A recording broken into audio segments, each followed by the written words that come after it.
So let's start off with a really basic overview of hyperspectral data. With hyperspectral remote sensing, we'll be speaking mostly about the visible and infrared portions of the electromagnetic spectrum. Surface reflectance at different parts of the spectrum or wavelengths are used to identify properties on the Earth's surface. This variation in the reflectance of wavelengths is what allows us to differentiate features such as land cover types or water quality parameters. So in this schematic, you can see the sizes of different waveforms along the electromagnetic spectrum. And for optical remote sensing, which is mostly what we'll be focusing on here, we generally use wavelengths from the infrared to the visible range. As a review, optical sensors use the energy from the sun and record the reflected radiation from various surfaces on the ground. Reflectance occurs along the electromagnetic spectrum, and the sensor picks up the reflected energy along various wavelength intervals. Thus, the spectral resolution is the ability of a sensor to define wavelength intervals. And the wavelength intervals can be wide, which means they cover a larger range of frequencies, or narrow, which means they cover a small range of frequencies. Each band or wavelength range represents a different part of the electromagnetic spectrum.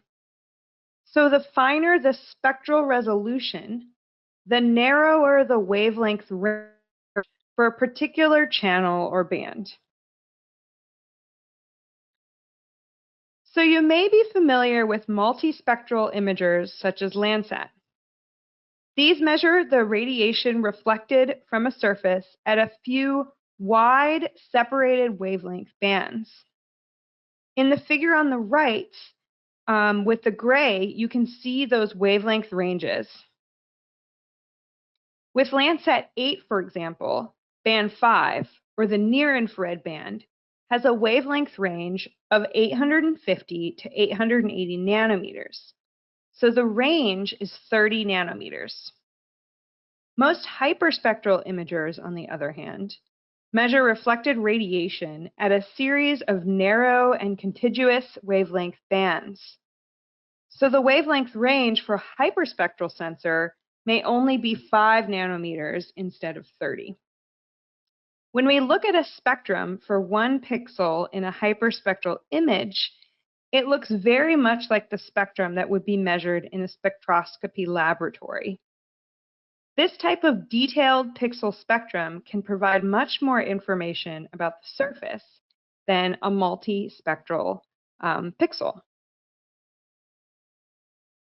So then, what really is hyperspectral remote sensing? So this is the acquisition of images in usually of contiguous registered spectral bands. Although most hyperspectral sensors measure hundreds of wavelengths, it's not the number of measured wavelengths that defines a sensor as hyperspectral. Rather, it's the narrowness and contiguous nature of measurements. Essentially, hyperspectral data is characterized by many bands and measuring reflectance at close intervals along the electromagnetic spectrum to better characterize spectral signatures and reflectance of land cover, water, and the atmosphere. Hyperspectral imagery especially refers to data captured with bands spaced 10 nanometers or less from one another. So here's another comparison figure of the multispectral imagery on the left and the hyperspectral imagery on the right. When we think of something like Landsat, we have 11 bands and 3 in the visible portion of the electromagnetic spectrum. So when we look at the reflectance from each of these wavelengths, we essentially only have 3 pieces of information. like these 3 bar graphs that you can see here on the left. But when we examine hyperspectral data, we have hundreds of bands within just the visible portion of the spectrum and at other wavelengths. So we can obtain a much more detailed picture, like a time series of reflectance in these many bands across the electromagnetic spectrum. This differentiates subtle differences on the ground that may not be available with multispectral data. So here is another schematic that really illustrates the usefulness of hyperspectral data. On the top is an example of a multispectral sensor. Again, we can think of Landsat.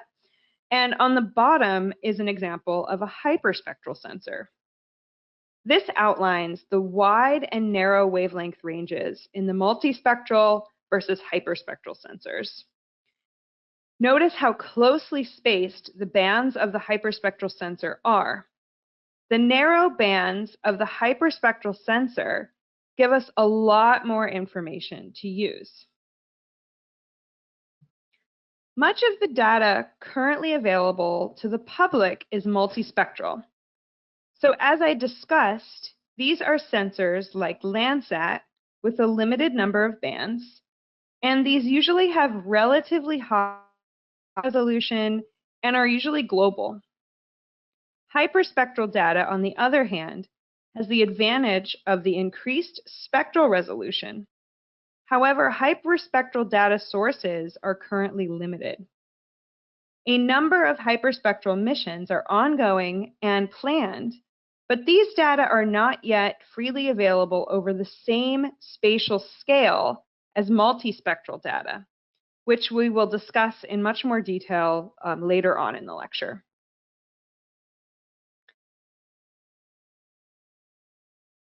So with hyperspectral attributes in mind, you can now identify why spectral resolution is really important. When we have a lot of those narrow bands, we obtain a level of spectral detail that might go unnoticed in a multispectral sensor.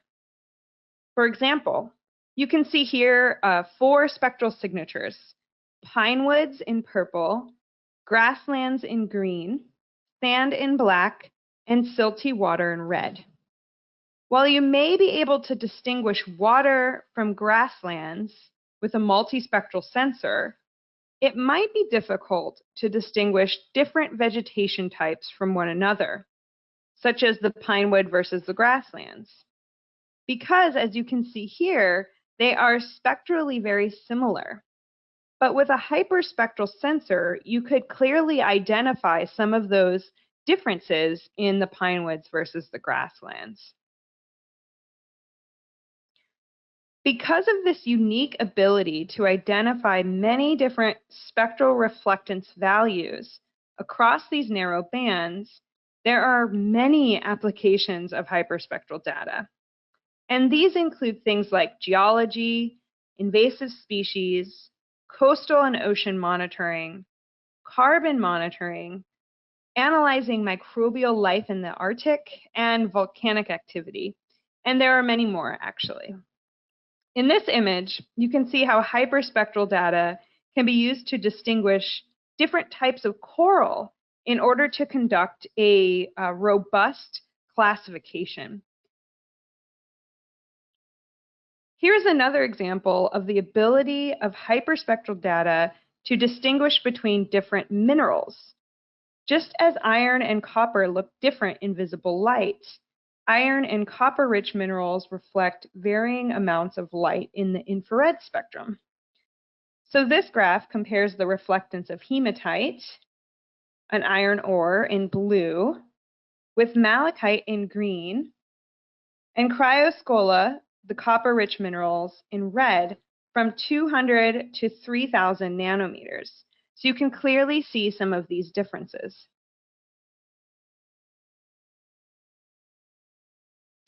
Okay, so now that we have given you a brief review of what hyperspectral data are and why they're useful, let's move on to discussing some specific hyperspectral sensors.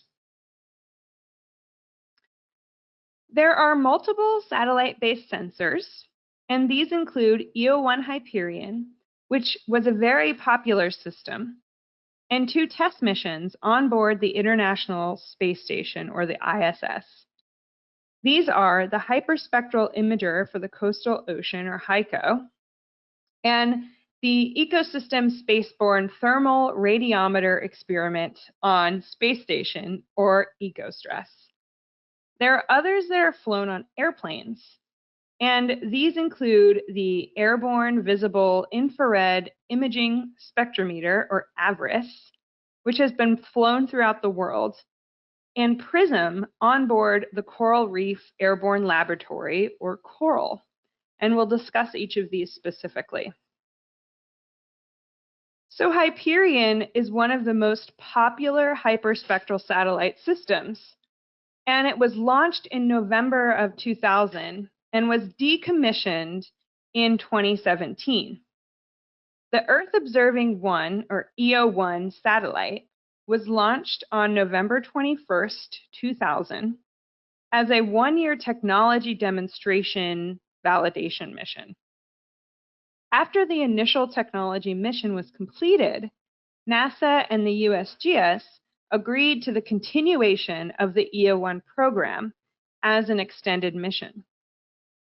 It collected 220 unique spectral channels ranging from 357 to 2,576 nanometers with a 10 nanometer bandwidth.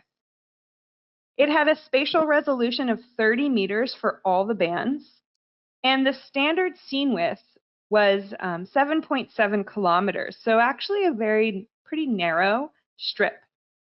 And the standard scene length is 42 kilometers, with the option to increase the scene length to 185 kilometers. So in these images here, this long strip that you can see is an image of Mount Fuji from 2000. And the image on the bottom gives you an example, again, of how different the Hyperion spectral range is from the Landsat bands, for example. So you can see that within only a couple Landsat bands, there are much higher spectral resolution there with Hyperion. Some of the Hyperion data has been processed and archived, so you will need to check in on some of the data portals of how you can access these data, and we'll also be speaking about that later today, as well as during our second session. One use of Hyperion is for mapping mineral deposits. Here, the hundreds of bands in the hyperspectral imagery enable researchers to differentiate minerals and rocks that appear similar in visible light. So these images are of outcrops at a mining site in Jordan, where you can see the minerals are uniformly dark in the natural color image along the top and are in the false color image on the bottom. So here you can identify different rock types for mining activities or for just geologic mapping in general. The next satellite hyperspectral sensor is the Hyperspectral Imager for the Coastal Ocean, or HYCO. HYCO was the first spaceborne imaging spectrometer designed to sample the coastal ocean. It was flown on board the space station and was used to sample a specific coastal region at 90 meters spatial resolution with spectral coverage from 380 to 960 nanometers. So for HYCO, the bands were sampled at every 5.7 nanometers. This sensor has a very high signal-to-noise ratio that is needed to resolve the complexity of the coastal ocean. As a demonstrative instrument, HYCO was designed to collect only one 50 by 200 kilometer scene per orbit. The regions to be collected were determined weekly by a scheduling team. The focus was on providing HYCO data for scientific research on coastal zones and other regions throughout the world. HYCO demonstrates coastal products including water clarity, bottom types, bathymetry, and onshore vegetation maps.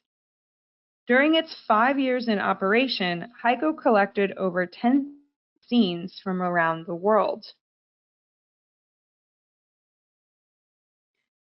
This is an example of HYCO data where the animation was produced from a scene in the archive collected over Bermuda on August 17, 2013. It cycles through all 128 HYCO channels, displaying 3 at a time.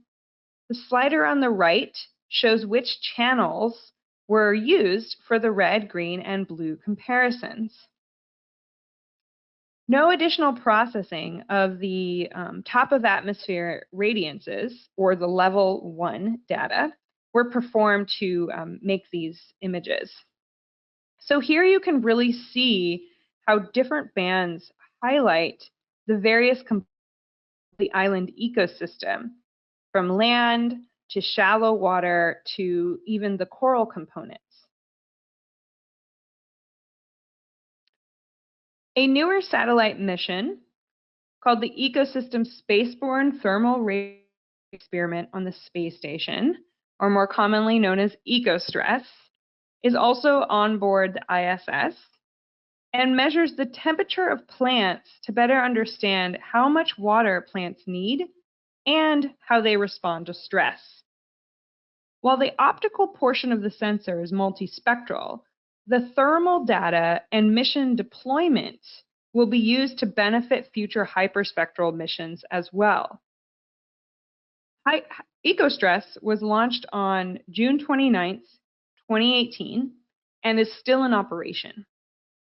It has the viewing swath width of around 384 kilometers and views the surface of the Earth from around 53 degrees north to 53 degrees south latitude, with variable revisit times. And this is really dependent on the orbit of the ISS. Images are acquired over the continental US and over key biomes around the world, including European and South Asian agriculture and selected FluxNet validation sites. EcoStress uses a multispectral thermal infrared radiometer to capture radiance of the Earth's surface in 5 spectral bands with 1 shortwave infrared band, data at about 70 meters spatial resolution. On May 15, 2019, following mass storage unit anomalies, a new data acquisition strategy was implemented for acquiring these bands.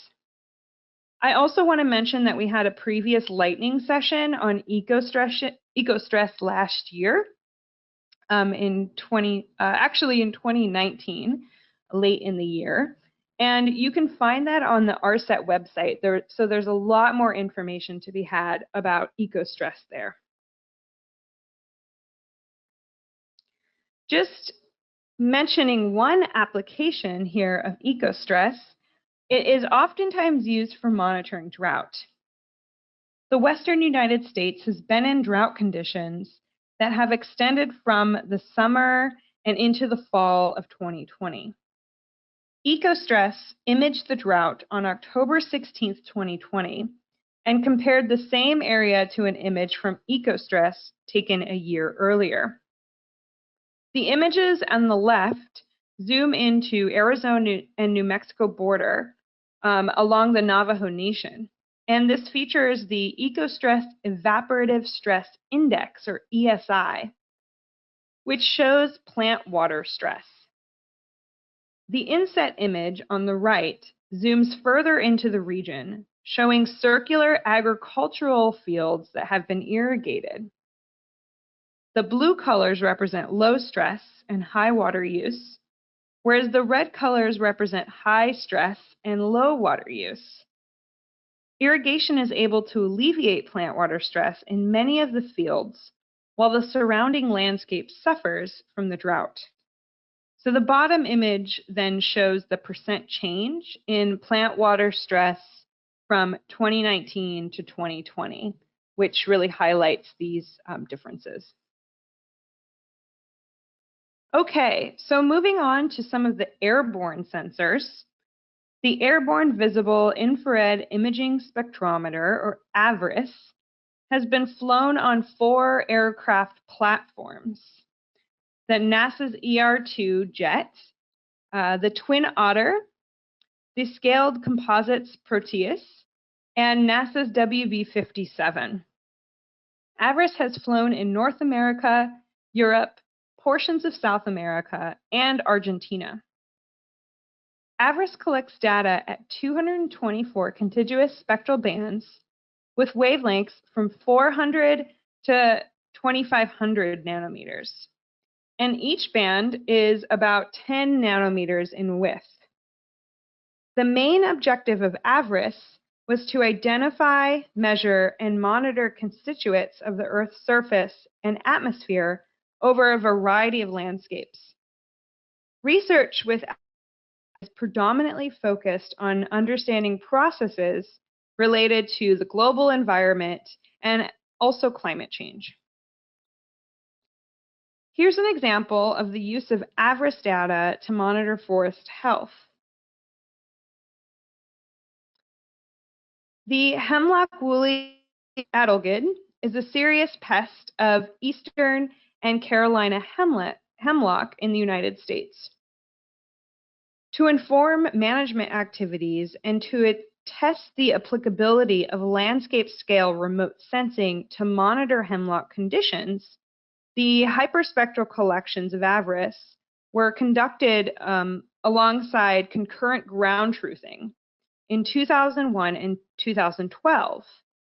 And the hemlock conditions were compared with field metrics that spanned a 10-year survey in the Catskills of New York. So this map shows the predicted decline in hemlock in 2012 using the AVIRIS data.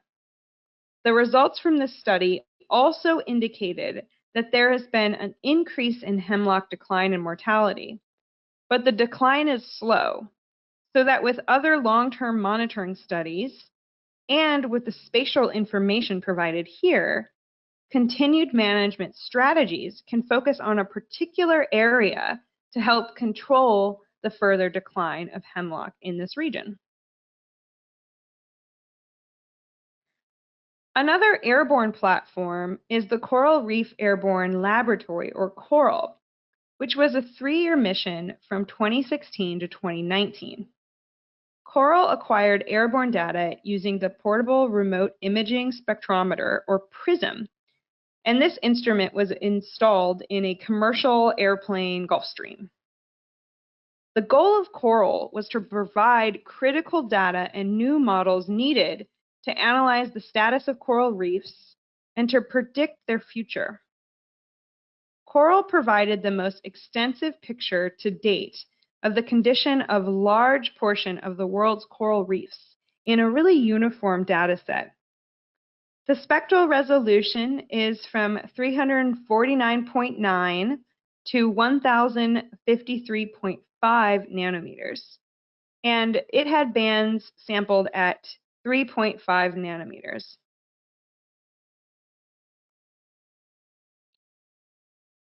In 2016 and 2017, CORAL flew over key reef areas in the Pacific Ocean, including Hawaii, the Mariana Islands, Palau, and the Great Barrier Reef. In situ data were obtained to validate the remote observations. For each reef, the spectral image was processed to provide a reef condition and was described by measurable quantities of benthic cover of coral, algae, and sand, primary productivity, and calcification.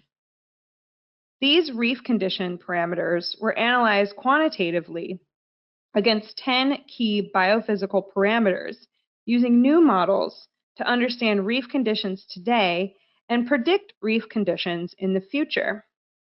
So here you can see these study sites and one of the classified images created from the campaign in Hawaii. So you can see the classification here with coral, algae, and sand. Here is a table of a few other hyperspectral imagers that have been in orbit or that are slated to launch in the near future.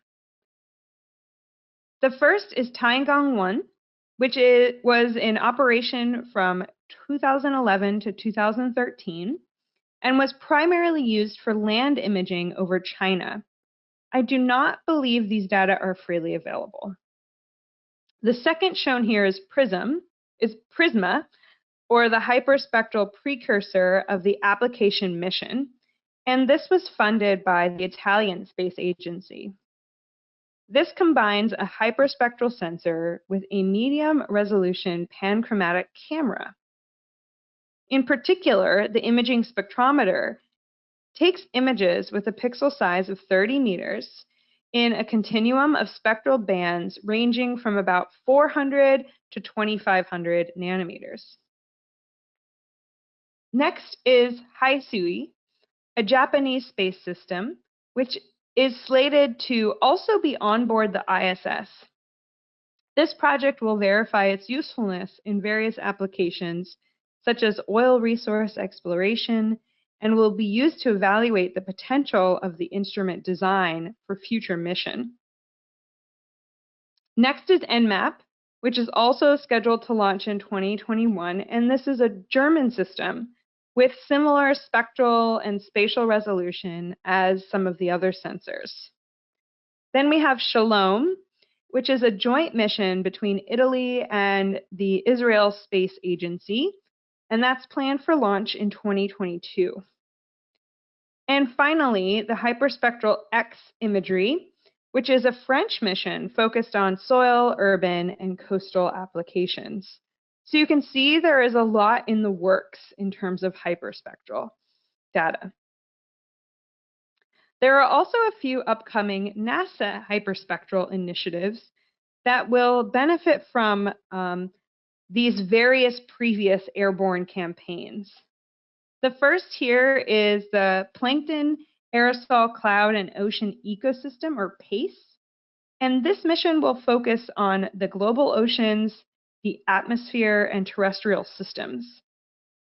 It is still in mission development, but it will be designed to take data from the ultraviolet to the shortwave infrared regions, with bands sampled at every 2.5 nanometers. The next here is the Surface Biology and Geology, or SBG mission, which has many application areas of focus. Prior to the planning for SBG, under the directive of the Decadal Survey, the Hyperspectral Infrared Imager, or HISPRI mission, concept activity occurred from 2007 to 2018. And HISPRI had flights in Hawaii and California for 13 mission concept projects. This concept work was also vital to the development of the technology of ecostress, which we mentioned earlier. HISPRI campaigns demonstrated the feasibility for applications of these data for things like global terrestrial ecosystem composition and function, fires, agriculture, and many others. The primary focus now is on the development of the SBG with this knowledge base. The final upcoming NASA hyperspectral mission I wanted to mention here is the Geosynchronous Littoral Imaging and Monitoring Radiometer, or GLIMMER. This is a mission like EcoStress that has been approved as part of NASA's Earth Venture instrument portfolio. And these are small targeted science investigations that complement NASA's larger Earth observing satellite missions. This initiative was led by Principal Investigator Joseph Salisbury at the University of New Hampshire, Durham. And GLIMMER will focus on providing unique observations of ocean biology, chemistry, and ecology in the Gulf of Mexico, portions of the southeastern United States coastline, and the Amazon River plume. So a little bit more information about PACE, which will collect hyperspectral imagery and multi-angle polarimetry and is currently scheduled to launch around 2023. PACE will extend key systematic ocean color, aerosol, and cloud climate data records. PACE will reveal the diversity of organisms fueling marine food webs and observe how ecosystems respond to a changing climate.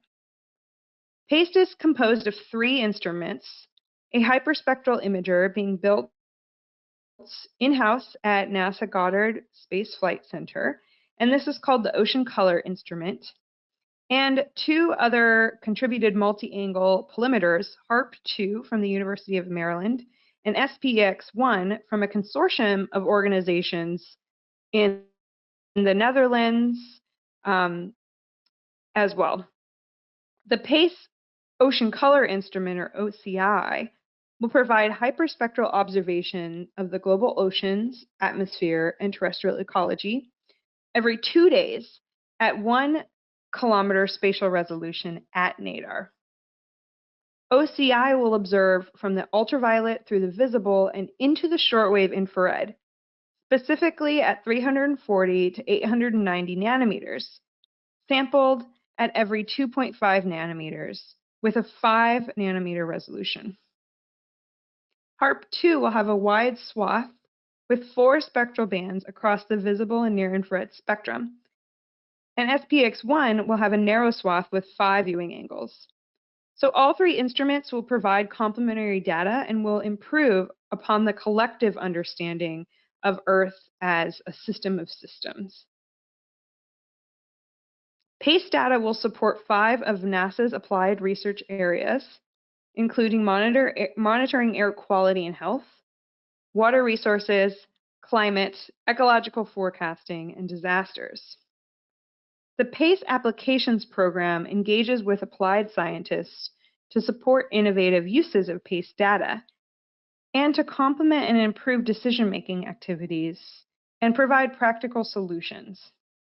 So please stay tuned for updates on PACE, and be sure to check out the website listed on the previous slide for how to get involved. The SBG mission is also in the earlier stages of development and was selected under the guidance of the 2018 Decadal Survey. The specifics are still under development, but they are considering hyperspectral and thermal data. Listed here are some of the potential parameters the architecture team is considering for visible to shortwave infrared data as well as thermal data, such as a spectral range of 350 or 400 to 2500 nanometers, with a spectral resolution of 10 nanometers or better, with global data at 2 to 16-day revisit times. For the thermal bands, the range will be somewhere between 300 to 1200 nanometers, with more than 5 bands and a revisit time of between 1 to 70 days. The SBG team is currently identifying and characterizing a diverse set of architectures and conducting performance and cost effectiveness studies. The potential SBG applications include vegetation, aquatic systems, snow and ice, active geological surface changes, change detection, and natural resource management. This figure really highlights some of these possible applications and what the imagery could look like.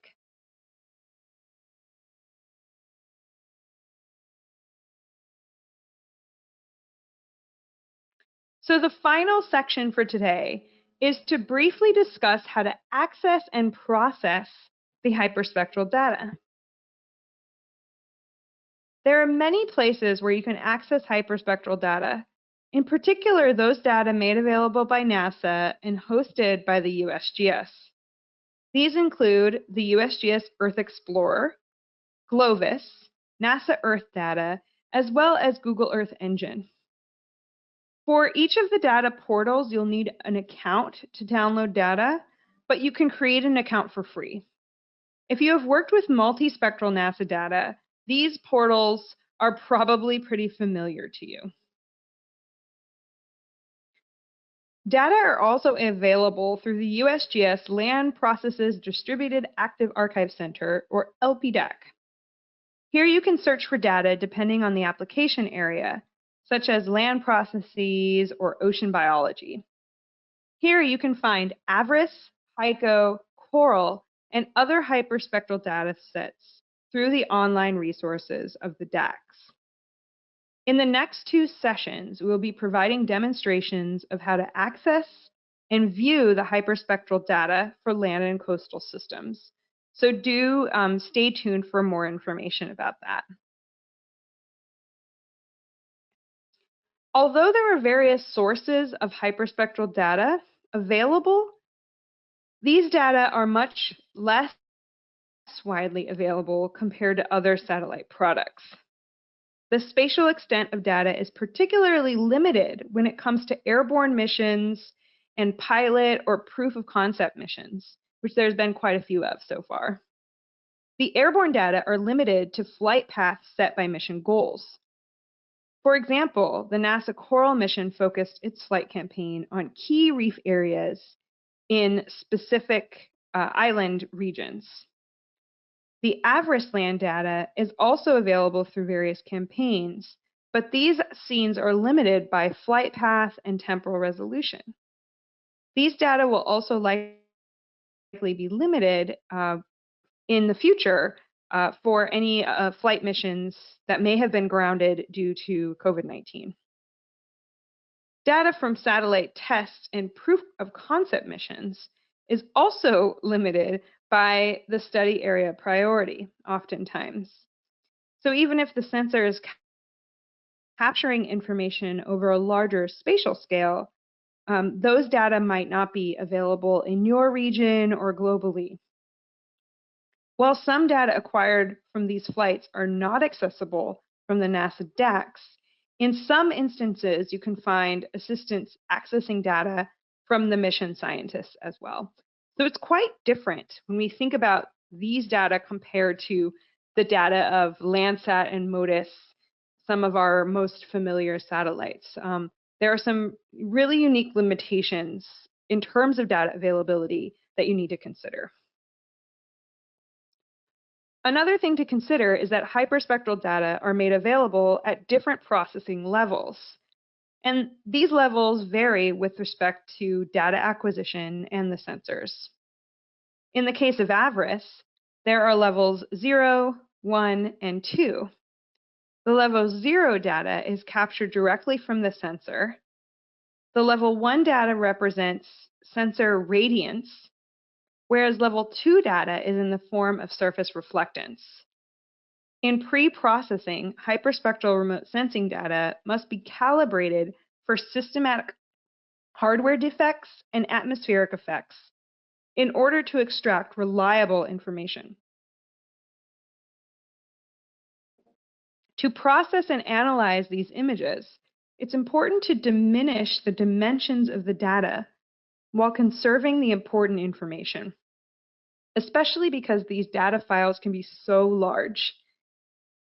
Therefore, there are some more advanced techniques, such as principal component analysis, that can be used to identify correlation among spectrally similar bands in order to choose the best bands for your study area. Due to the high spectral resolution, there can also be quite a lot of noise in the data. So something like the minimum noise fraction technique can be used to reduce this. And we will not cover any of these techniques in detail. I just wanted to mention them here if you are interested in actually using the data yourself.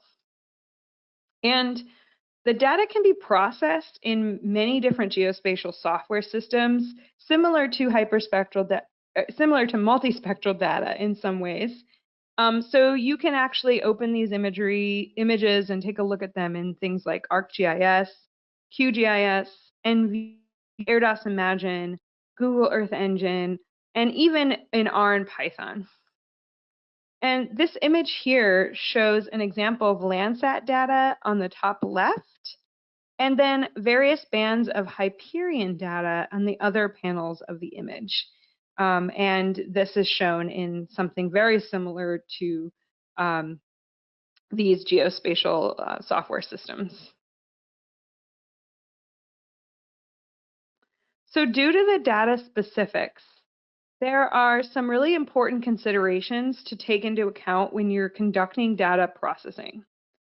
The two primary considerations are very large data files that often contain hundreds of bands and the spectral similarity of some of these bands because they're imaging so close together along the electromagnetic spectrum. So there's a real benefit to having these many, many bands, but then these bands, because they're so narrow and close together, might be very similar. So it might be difficult to decide which bands to use under certain situations.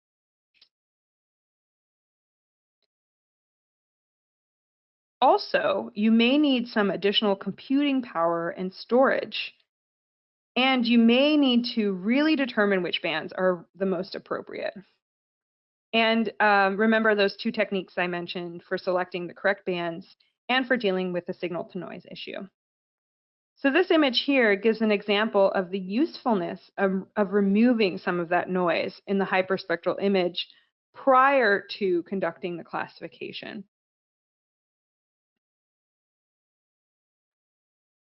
So in summary, hyperspectral data generally has hundreds of contiguous spectral bands. These bands measure reflectance at close intervals along the electromagnetic spectrum. The bands are usually spaced about 10 nanometers or less apart from one another. There are multiple satellite and airborne sensors that we talked about today, such as Hyperion, Avarice, etc. And as you can see, there are many more in the works. So this is really an area that will be expanding in the future. So it's a great area to be starting to get involved with.